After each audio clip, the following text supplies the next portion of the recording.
Saat Dewi kembali ke kamarnya, dia melihat Tuan Sultan sedang duduk di sebuah kursi dan melihat berkas-berkas yang ada di tangannya. "Mas, kenapa belum tidur?" Tuan Sultan masih fokus melihat semua kertas yang ada di tangannya dan berkata, "Aku sedang memeriksa catatan hasil panen bulan ini."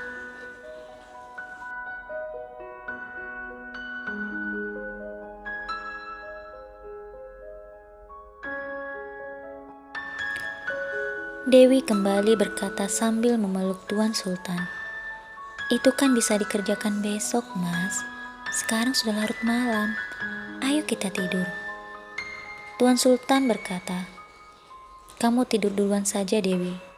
Mataku belum mengantuk." Dewi kemudian beranjak dan pergi ke tempat tidurnya. Dia sengaja tidak menyampaikan pesan Ayu soal Arya kepada Tuan Sultan.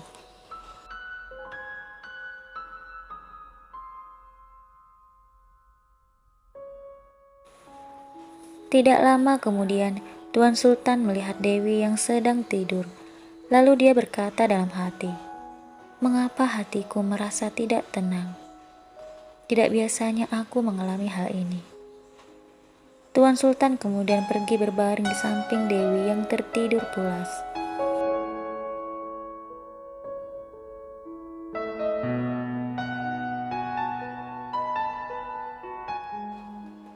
Tuan Sultan melihat jam tangannya dan berkata dalam hati, "Biasanya di saat seperti ini, Arya pasti bangun karena lapar. Semoga Nirmala dan Ayu bisa menjaganya dengan baik." Lalu Tuan Sultan menarik nafas panjang dan memejamkan matanya.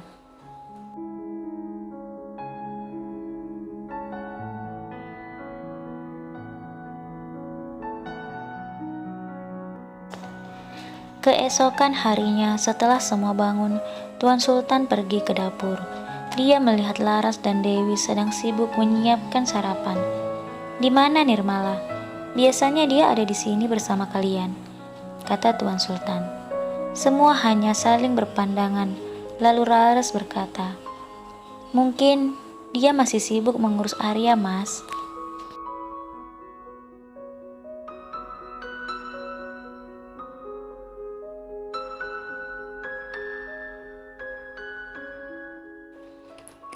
Tuan Sultan kemudian berkata, "Aku akan ke sana untuk melihatnya."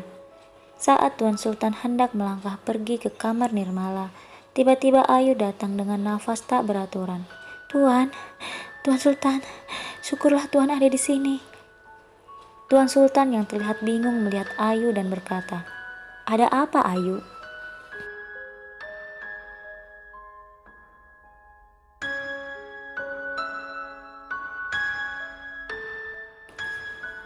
Ayu kemudian berkata, "Tuan Arya, Tuan."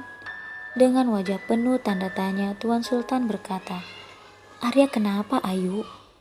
Ayu melihat Laras dan Dewi yang sedang menatapnya. Lalu dia kembali melihat Tuan Sultan yang menunggu jawaban darinya. "Tuan Arya sakit, Tuan," kata Ayu pada Tuan Sultan.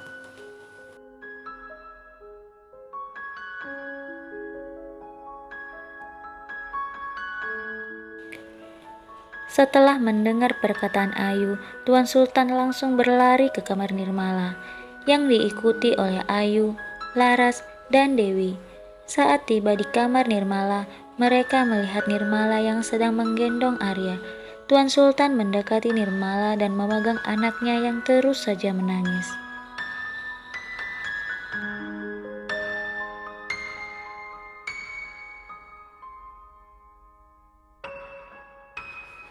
Tuan Sultan berkata, "Nirmala, apa yang terjadi dengan anak kita Arya?" Nirmala yang sejak semalam menangis berkata, "Arya sakit, badannya sangat panas." Tuan Sultan kembali berkata, "Sejak kapan dia sakit, Nirmala? Kenapa kamu tidak memberitahuku?"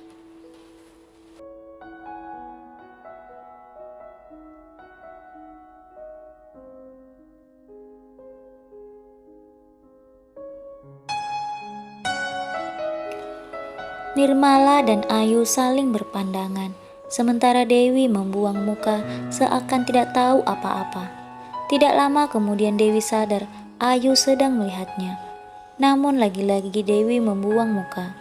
Tuan Sultan kemudian berkata dengan nada tinggi, "Katakan Nirmala, kenapa kamu tidak memberitahuku Arya sedang sakit?"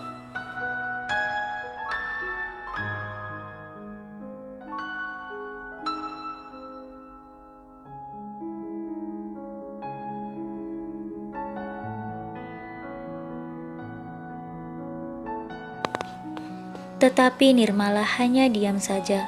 Lalu dengan perasaan sangat marah, Tuan Sultan meraih jaketnya dan menarik tangan Nirmala yang sedang menggendong bayinya. Nirmala masih menangis dan berkata kepada Tuan Sultan, "Kita mau kemana?" Tuan Sultan hanya diam saja. Dia kemudian menuntun Nirmala naik ke mobil jeepnya dan melaju.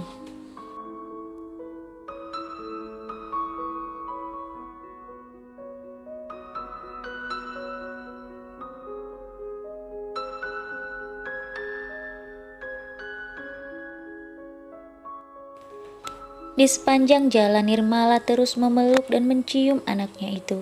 Sementara Tuan Sultan diam saja. Nirmala tahu, saat ini suaminya sangat marah padanya karena tidak memberitahu kondisi Arya padanya.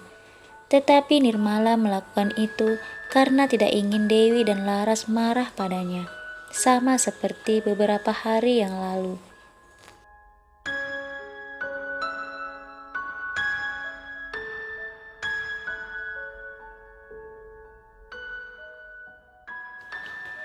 Sesekali Nirmala melihat ke jalan, dan sesekali melihat Tuan Sultan yang mengemudi dengan sangat cepat.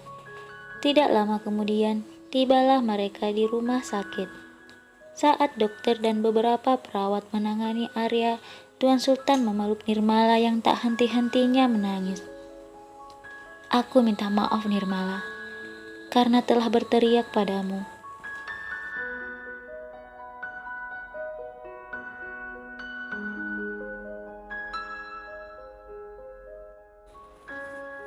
Nirmala mengerti perasaan suaminya yang begitu khawatir dengan keadaan anak mereka. Karena dia tahu betul, selama pernikahannya dengan Tuan Sultan, Nirmala belum pernah melihat Tuan Sultan marah padanya, apalagi bersuara dengan nada tinggi.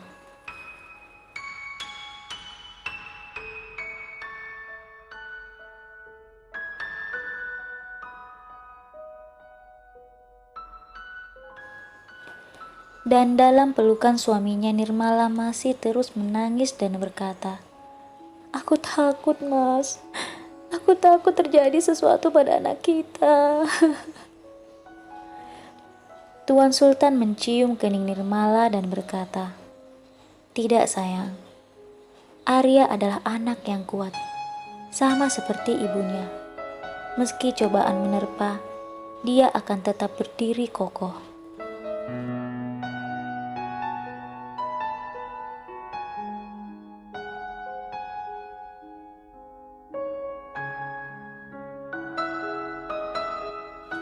Sementara di rumah, setelah Laras keluar dari kamar Nirmala, Dewi mendekati Ayu dan berkata, "Dengar Ayu, kalau sampai ada yang tahu apa yang kamu katakan padaku di dapur, maka tamatlah riwayatmu." Dengan perasaan takut, Ayu menunduk dan mengangguk, tak berani berkata apapun.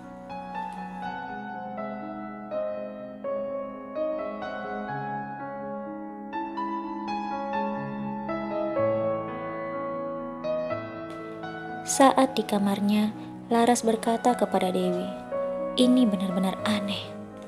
Anaknya sakit parah tetapi Nirmala malah tidak memberitahu siapapun. Kalau sampai terjadi sesuatu pada anaknya, maka tamatlah riwayat Nirmala di sini. Mas Sultan pasti akan sangat marah."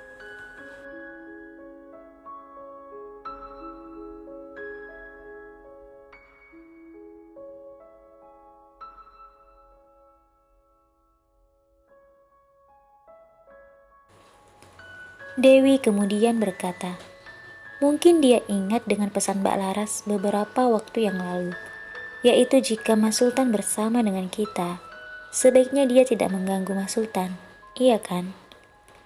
Laras membenarkan perkataan Dewi. Lalu Dewi kembali berkata, "Kalau Nirmala pergi dari sini, bukankah itu hal yang baik, Mbak Laras?"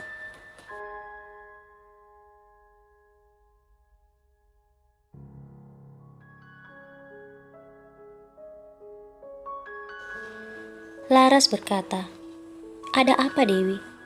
Kenapa kamu begitu bahagia jika Nirmala tak lagi di rumah ini?" Dewi mendekati Laras. "Karena Nirmala telah merebut hati Mas Sultan, Mbak. Setelah menikah dengan Nirmala, Mas Sultan sangat berubah. Apalagi saat ini hanya Nirmala yang memberinya keturunan. Itu artinya semua harta warisan Mas Sultan akan diberikan ke anak Nirmala, yaitu Arya."